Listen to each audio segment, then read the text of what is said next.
نحمده ونستعينه ونستغفره ونؤمن به ونتوكل عليه ونعوذ بالله من شرور أنفسنا ومن سيئات أعمالنا ومن يهده الله فلا مضل له ومن يضلل فلا هادي له أشهد أن لا إله إلا الله وحده لا شريك له وأشهد أن محمدا عبده ورسوله اللهم صل على سيدنا مولانا محمد وصحبه سيدنا مولانا محمد وبارك وسلم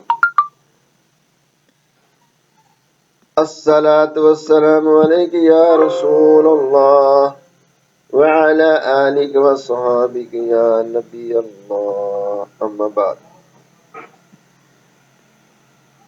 أعوذ بالله من الشيطان الرجيم بسم الله الرحمن الرحيم ومن الناس من يقول آمنا بالله وباليوم الآخر وما هم بمؤمنين صدق اللہ العظیم۔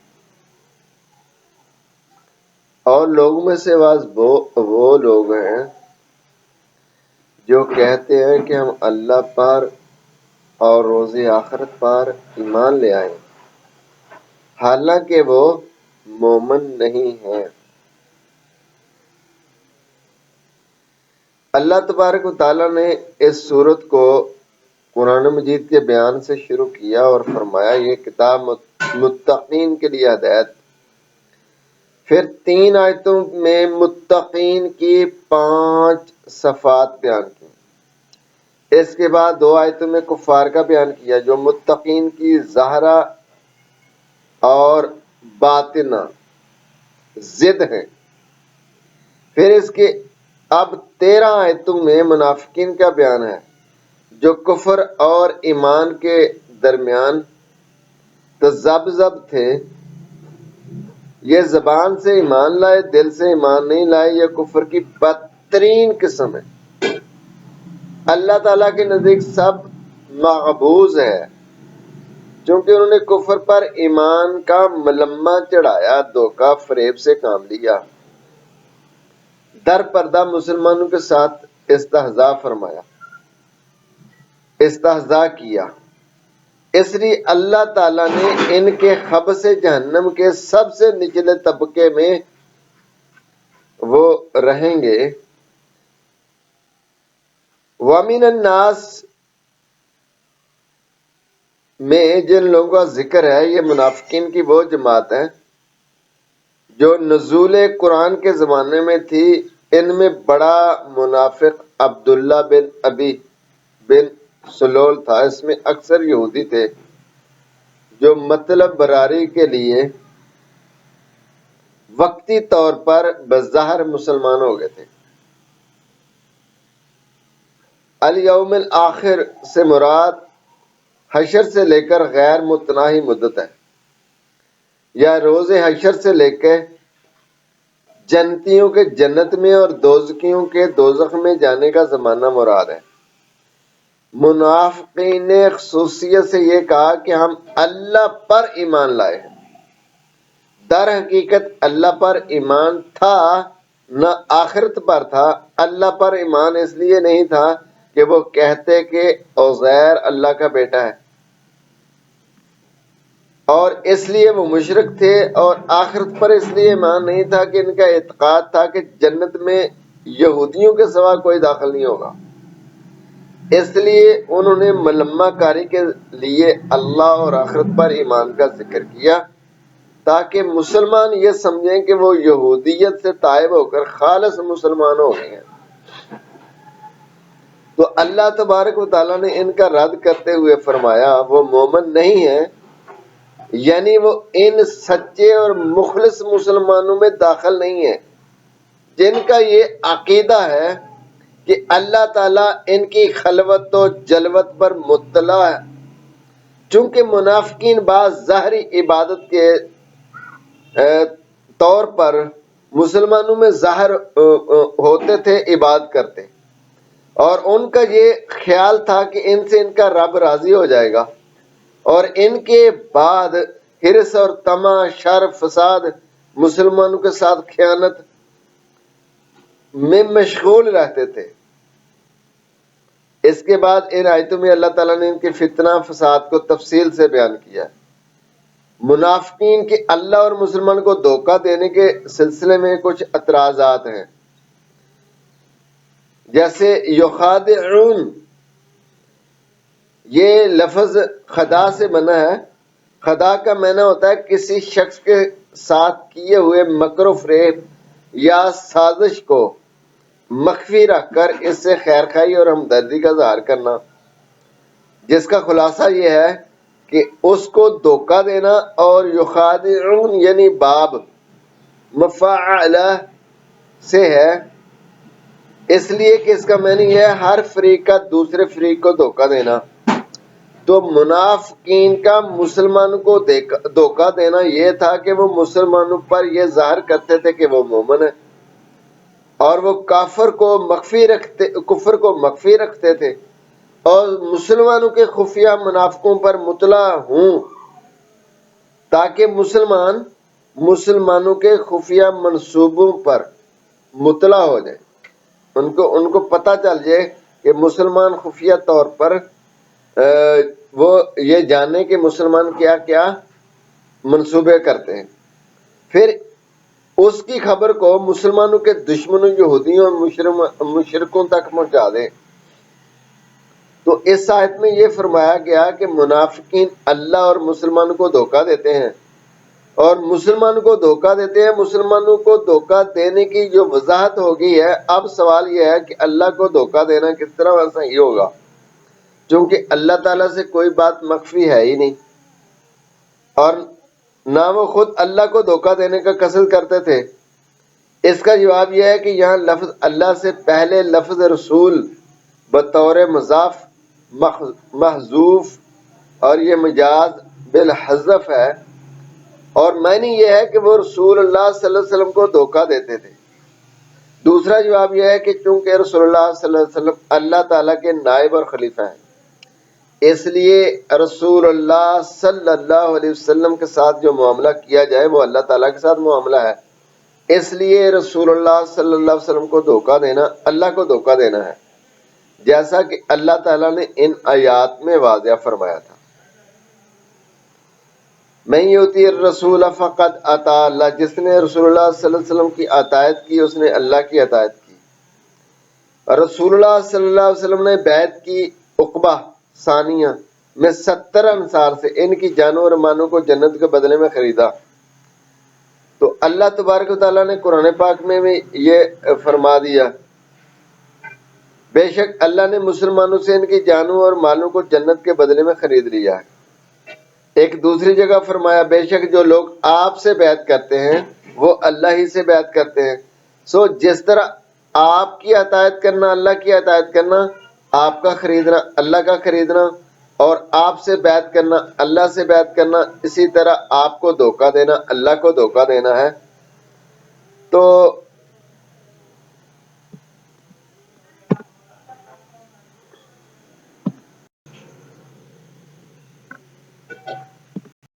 اللہ تعالیٰ نے فرمایا وہ صرف اپنے آپ کو دھوکہ دیتے ہیں، وہ ان کا شعور نہیں رکھتے۔ عقل سے جو ادراک کیا جائے اس کو علم کہتے ہیں، حواس سے جو ادراک کیا جائے اس کو شعور کہتے ہیں۔ عقل سے کسی چیز کا سمجھ لینا اس کو ادراک کہتے ہیں، اور اس کو علم کہتے ہیں۔ عقل سے جو ادراک کیا جائے اس کو علم کہتے ہیں، حواس سے جو ادراک کیا جائے اس کو شعور کہتے ہیں۔ تو مرض کی تعریف، منافقین کے مرض کا بیان، مرض ہوتا کیا ہے، اور منافقوں کے دلوں میں جو مرض تھا اللہ نے اس کو بڑھا دیا، اس سے کیا مراد ہے؟ اس انسان کے بدن کو ایسی چیزیں عارض ہوں جن سے اس کے مجاز اور اعتدال میں فرق واقع ہو اور اس سے اس کی کارکردگی متاثر ہو، اس کو مرض کہتے ہیں۔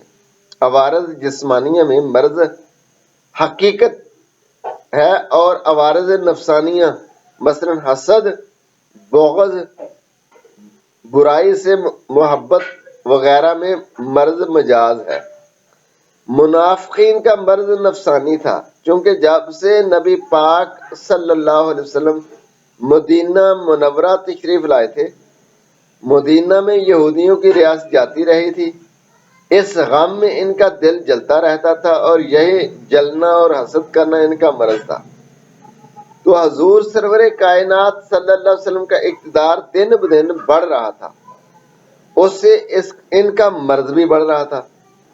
یا بار بار وحی نازل ہونے اور ان کو دن بدن زیادہ احکام کا مکلف کرنے سے ان کا مرض بڑھ رہا تھا۔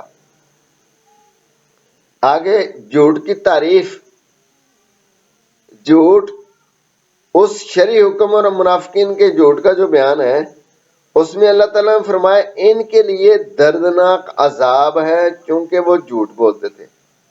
یہ سورۃ بقرہ کی 10 نمبر آیت میں آتا ہے۔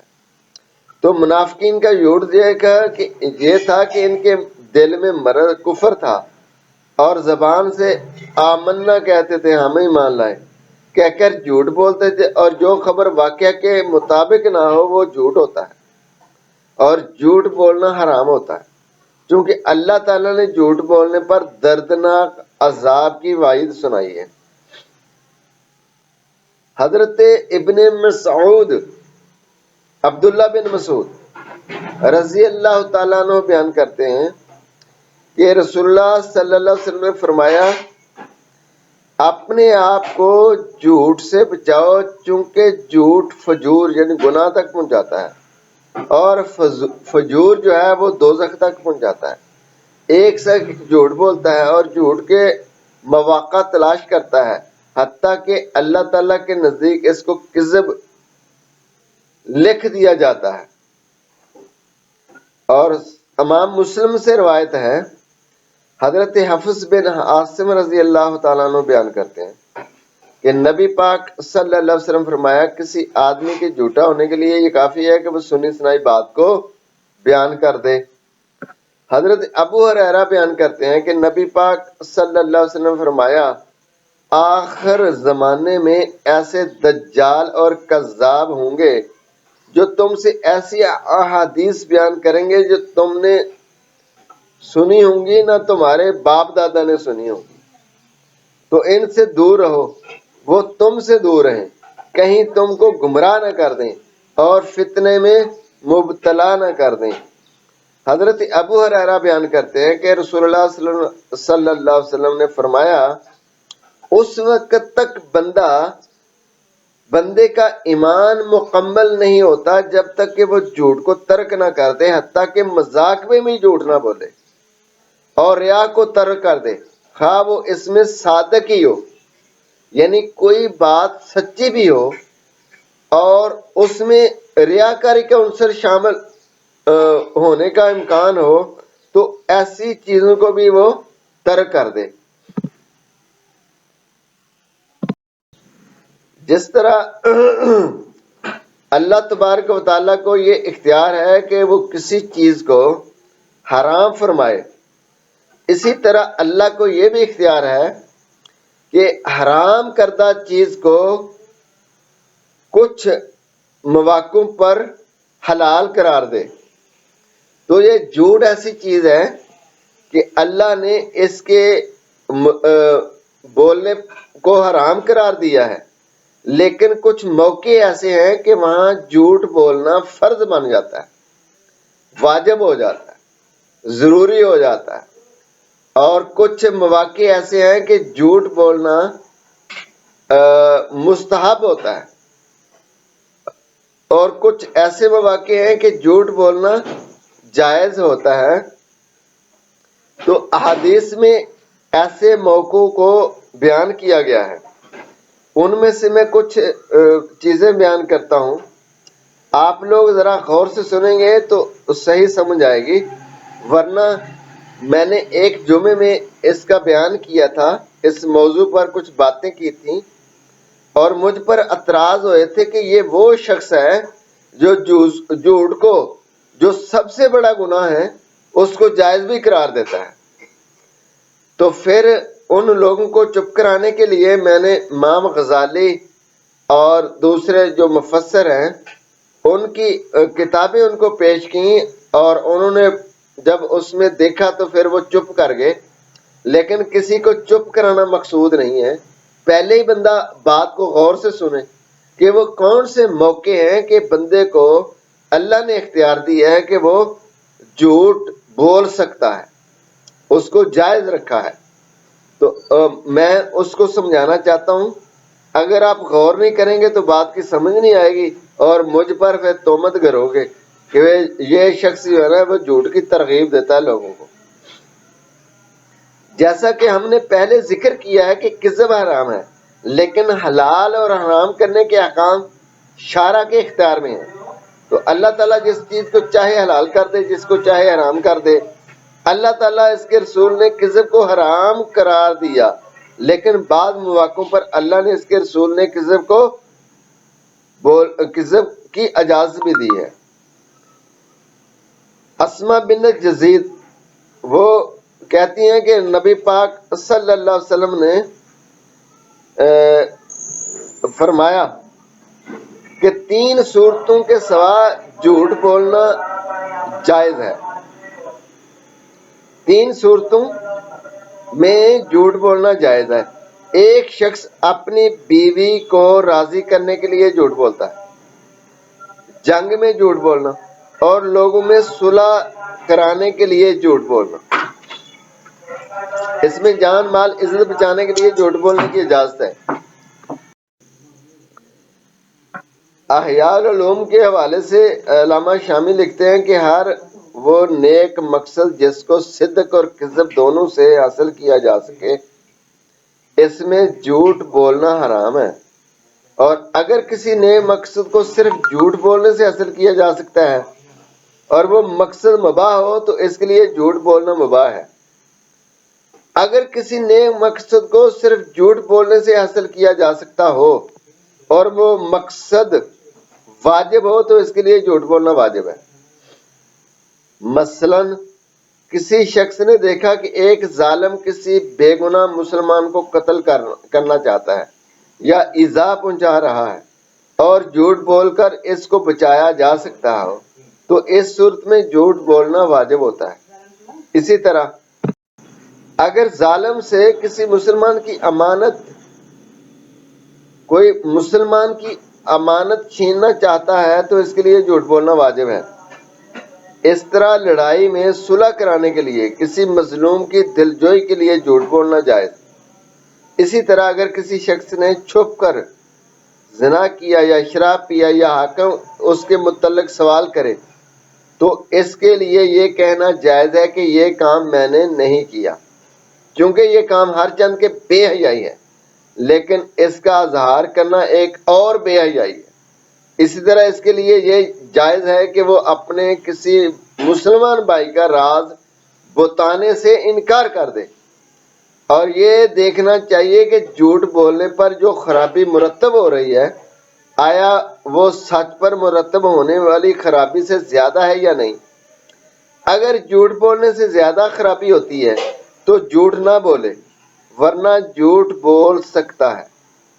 اگر جھوٹ بولنے سے انسان کا اپنا حق ضائع ہوتا ہے تو عزیمت یہ ہے کہ جھوٹ نہ بولے، اور اگر دوسرے مسلمانوں کا حق ضائع ہوتا ہے تو پھر اس پر واجب ہے کہ وہ دوسرے مسلمانوں کے حق کو بچانے کی ان کی حفاظت کے لیے جھوٹ بولے۔ خلاصہ یہ ہے کہ مسلمانوں کا اپنی جان مال عزت کو بچانے کے لیے جھوٹ بولنا جائز، اور دوسرے مسلمانوں کی جان مال عزت کو بچانے کے لیے جھوٹ بولنا واجب۔ اور جو جائز جھوٹ ہے، عزیمت یہ ہے کہ اپنی جان بچانے کے لیے، اپنا مال اپنے بچانے کے لیے جھوٹ نہ بولے، عزیمت اسی میں ہے۔ لیکن اگر بول دے جھوٹ تو اس کو جائز کہتے ہیں۔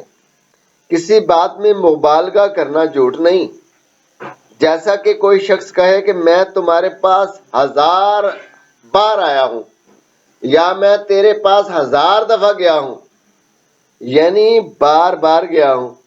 مبالغہ کے جواز پر اس حدیث کی صحیح دلیل ہے۔ وہ یہ کہ آپ نے فرمایا تھا ایک مرتبہ کہ ابو جہم تم اپنے کندھے سے لاٹھی اتارتے ہی نہیں۔ مطلب کیا تھا؟ یعنی وہ بیوی کو بہت مارتا ہے۔ اسی طرح شعر میں بھی بعض علماء کرام نے لکھا ہے کہ جھوٹ بولنا جائز ہے جبکہ اس کو مبالغہ پر نہ محمول کیا جا سکے۔ تو ایک صاحب نے کہا کہ شعر میں بھی جھوٹ بولنا جائز ہے، اور ایک نے کہا کہ نہیں، جھوٹ بولنا شعر میں حدیث سے قرآن سے ثابت نہیں ہے۔ تو مبالغہ میں جھوٹ جو بولا جاتا ہے وہ حدیث سے ثابت ہے، تو اس لیے شعر میں جھوٹ نہ بولے۔ مبالغہ کے صیغے کے طور پر اگر وہ شعر میں آتا ہے وہ تو ٹھیک ہے، لیکن ویسے شعر میں جھوٹ بولنا جائز نہیں ہے۔ بعض محدثین نے، فقہاء کرام نے تاریز اور توریہ میں اس قدر وسعت کہی ہے کہ اگر تاریز اور توریہ سے کام لیا جائے تو پھر حقیقتاً جھوٹ بولنے کی کبھی ضرورت پیش نہیں آتی۔ اس پر دلائل دینے سے پہلے میں چاہتا ہوں کہ تاریز اور توریہ کی تعریف کر دی جائے، سمجھا دیا جائے کہ تاریز کیا ہے اور توریہ کیا ہے۔ علامہ ابن منظور افریقی لکھتے ہیں کہ تعریف کر رہے ہیں، تاریز تصریح نہ کرنے کو کہتے ہیں، اور معارض کا معنی ایک چیز کا دوسری چیز سے توریہ کنایا کرنا ہے۔ حضرت عمران بن حسین بیان کرتے ہیں کہ نبی پاک صلی اللہ علیہ وسلم نے فرمایا، معاریض میں جھوٹ بولنے سے، جھوٹ سے بچنے کی گنجائش ہے۔ حضرت عمر رضی اللہ تعالیٰ عنہ نے فرمایا، معاریض مسلمانوں کو جھوٹ سے مستغنی کر دیتی ہے۔ حضرت ابن عباس رضی اللہ تعالیٰ عنہ نے فرمایا، مجھے معاریض سرخ اونٹوں سے زیادہ پسند ہے۔ اگر کسی عورت کو اس کی عدت میں نکاح کا پیغام دینا ہو تو اس کی تصریح نہ کرے اور تریزن کہے کہ تو بہت خوبصورت ہو، یا کہے مجھے نکاح کی ضرورت ہے۔ حدیث میں نبی پاک صلی اللہ علیہ وسلم نے عدی بن حاتم رضی اللہ تعالیٰ عنہ سے فرمایا، تمہارا تکیہ بہت چوڑا ہے، اور تکیہ سے ان کی نیند کا ارادہ کیا، یعنی تم بہت سوتے ہو۔ تو جو شخص تعریض کرے گا تو ہم بھی اس کے ساتھ تعریض کریں گے، اور جو شخص دریا کے کنارے چلے گا وہ اس کو دریا میں ڈال دے گا۔ مطلب کہ اس کی تفسیر جو لکھی ہے وہ یہ ہے، جو شخص کسی مسلمان پر تریزن تہمت لگائے گا تو ہم اس کو تریزن سزا دیں گے، ایسی سزا دیں گے جو حد سے کم ہوگی۔ اور جو شخص کسی پر صریحتاً تہمت لگائے گا اور تہمت کی کشتی پر سوار ہو کر دریا میں چلے گا، ہم اس پر حد جاری کریں گے اور اس کو حد کے دریا میں ڈبو دیں گے۔ علامہ تفتانی تعریض کی تعریف کرتے ہوئے کلام کو ایک ایسی جانب پھیرنا یا مقصود پر دلالت کرے تعریض ہے، یعنی جب اشارہ ایک جانب کیا جائے اور مراد دوسری جانب ہو تو یہ تعریض ہے۔ خلاصہ یہ کہ کلام میں صراحتاً ایک شخص کی طرف کسی فعل کا اسناد ہو اور اشارہ مراد کوئی دوسرا شخص ہو تو یہ تعریض ہے۔ مثلاً کوئی بڑا افسر دیر سے آفس میں آتا ہے جن سے لوگوں کے کاموں میں دشواری ہوتی ہے، تو اس کو صراحتاً تنبیہ کرنا اس کے وقار اور مرتبہ کے خلاف ہو تو کوئی شخص اس سے کہے کہ دفتر کا سٹاف یا کلرک دیر سے دفتر آتے ہیں، تو اس میں بڑا حرج ہوتا ہے۔ اب میں توریہ کی تعریف کرتا ہوں۔ توریہ کا معنی ہوتا ہے چھپانا، کنایا کرنا۔ علامہ زبیدی لکھتے ہیں کہ توریہ کا معنی ہے اصل خبر کو چھپا کر کچھ اور ظاہر کیا جائے۔ حدیث میں جب آپ سفر کا ارادہ کرتے تو سفر کو چھپا کر یہ وہم ڈالتے کہ آپ کسی اور چیز کی طرف جانے کا ارادہ کر رہے ہیں۔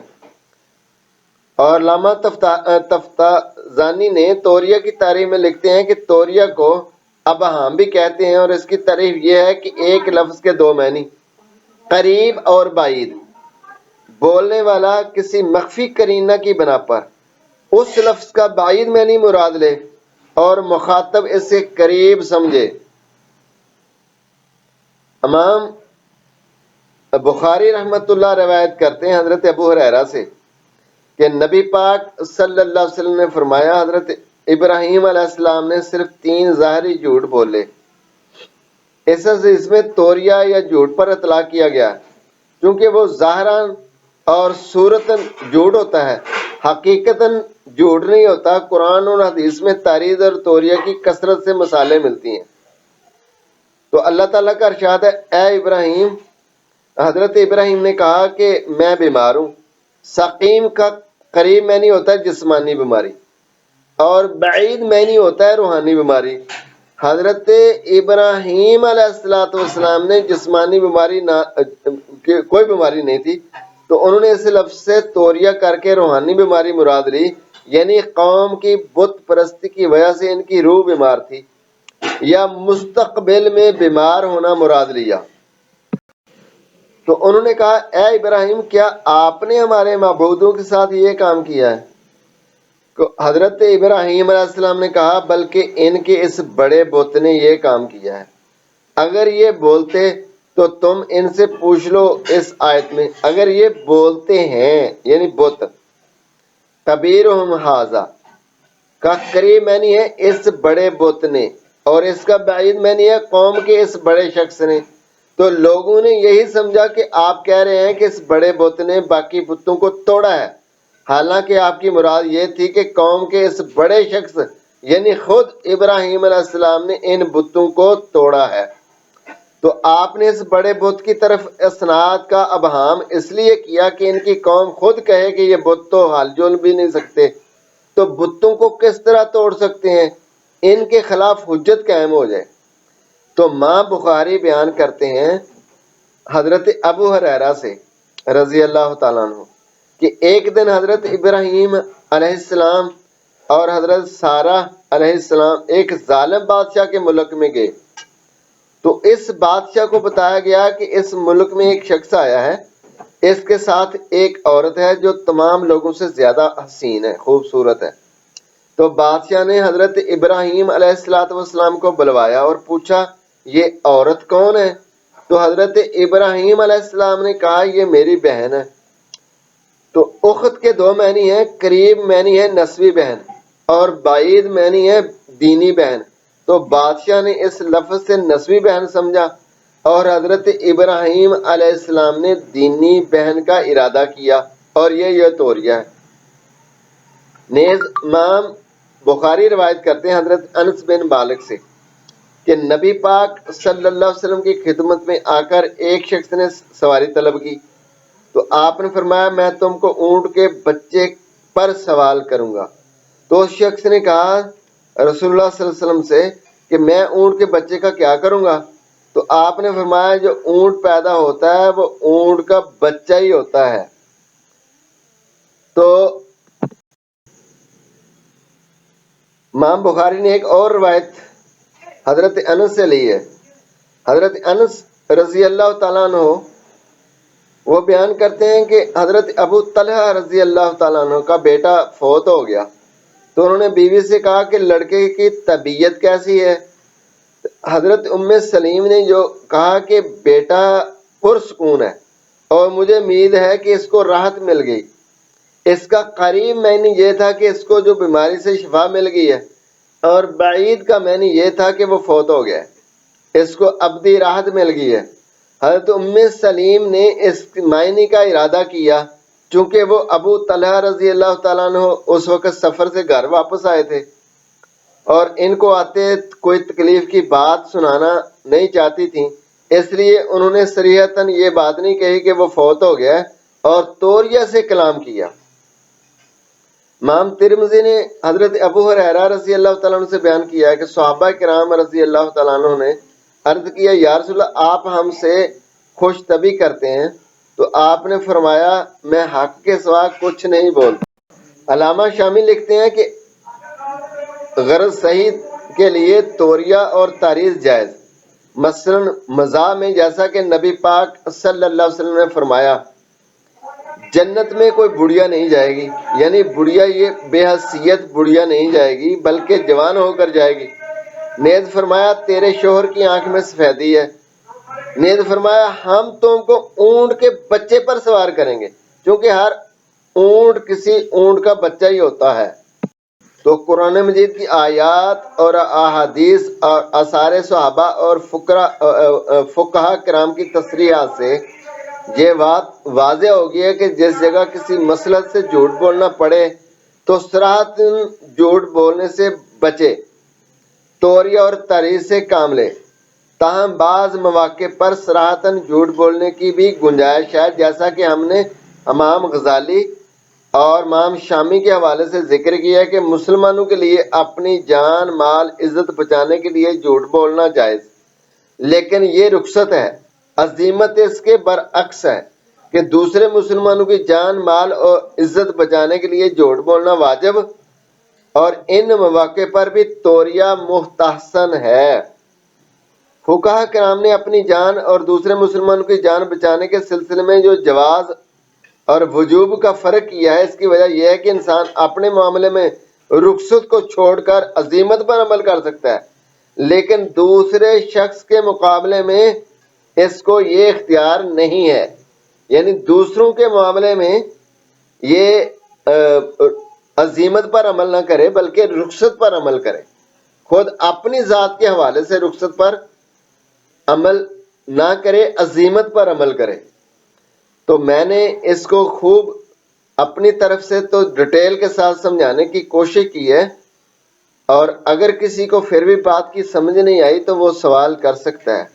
السلام علیکم ورحمۃ اللہ وبرکاتہ۔